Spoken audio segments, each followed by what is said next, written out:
Seguimos hablando de la fe, de esta confianza con Dios, de este ponernos en manos de Dios.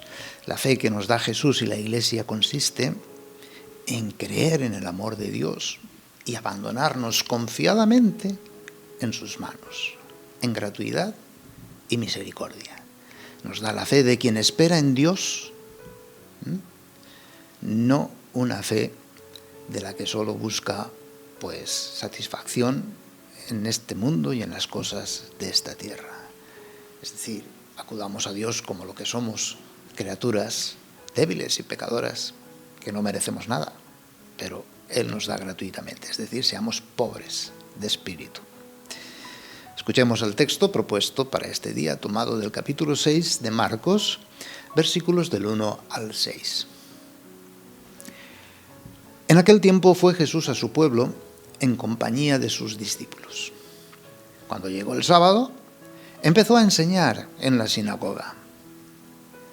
La multitud que lo oía se preguntaba asombrada: ¿de dónde saca todo eso? ¿Qué sabiduría es esa que le han enseñado? ¿Y esos milagros de sus manos? ¿No es este el carpintero, el hijo de María, hermano de Santiago y José, Judas y Simón? ¿Y sus hermanas no viven con nosotros aquí? Y esto les resultaba escandaloso. Jesús les decía: no desprecian a un profeta más que en su tierra, entre sus parientes y en su casa. No pudo hacer allí ningún milagro, solo curó a algunos enfermos imponiéndoles las manos. Y se extrañó de su falta de fe. Y recorría los pueblos de alrededor enseñando.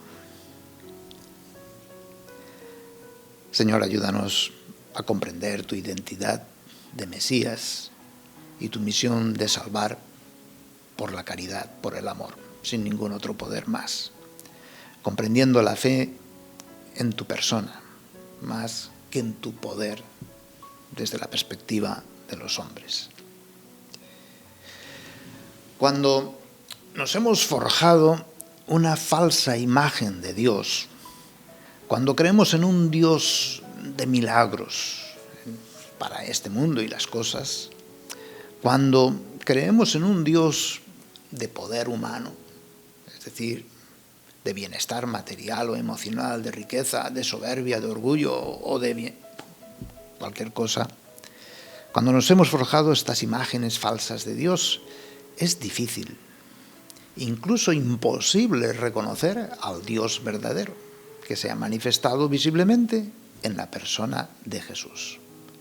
Sí, Jesús, un hombre, semejante en todo a cualquier hombre, nacido de mujer, que vivió en nuestra historia, la historia terrena, humana.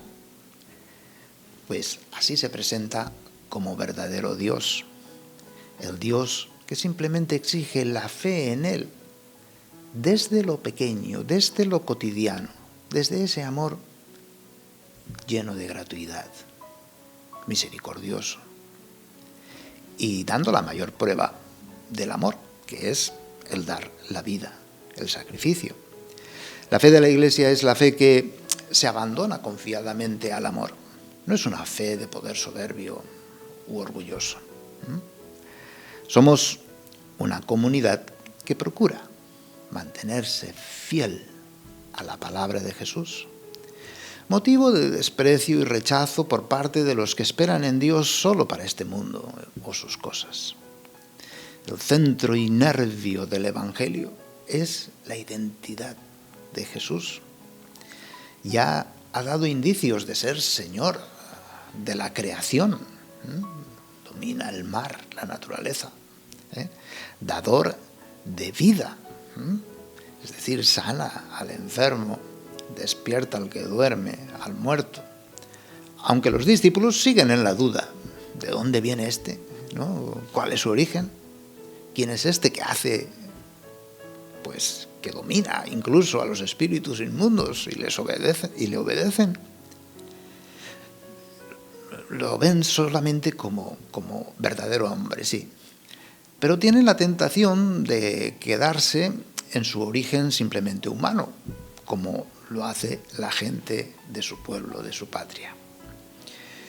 Creemos, y esta es nuestra fe, en un Dios que es amor, pero un amor servicial, que llega hasta el sacrificio.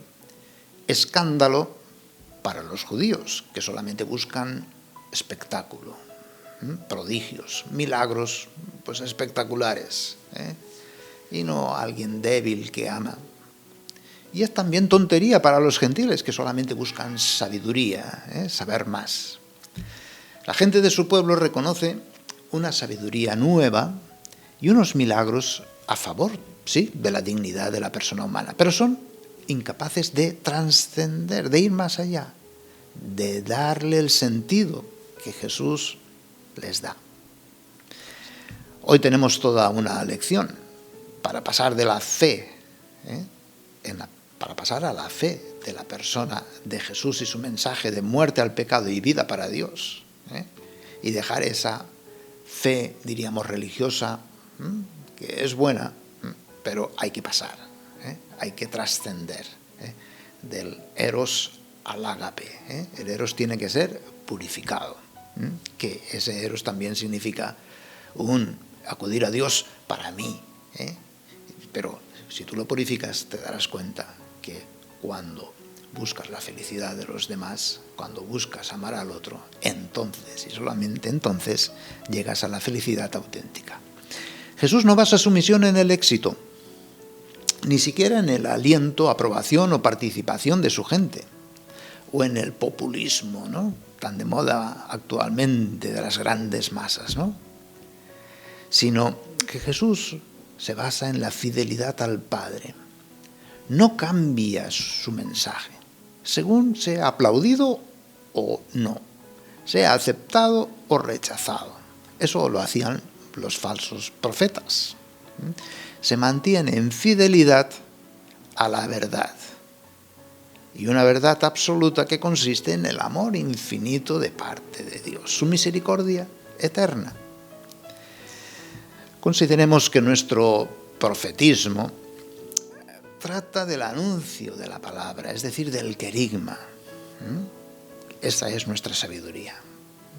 Dios te ama, déjate amar y ama como Él. Y de los sacramentos, que son los milagros, porque es un milagro el amor fraterno, la fraternización, el construir fraternidad. Y todo esto es prioridad que nos lleva a la fe que otorga vida eterna. Y por esto, y solo por esto, contribuimos, abriendo la inteligencia y la voluntad a las exigencias del bien, desde la ley natural y de una razón que, estando a oscuras, necesita ser iluminada por la fe. Contemplemos hoy a Jesús, una vez más, rechazado por su propio pueblo, por sus compatriotas.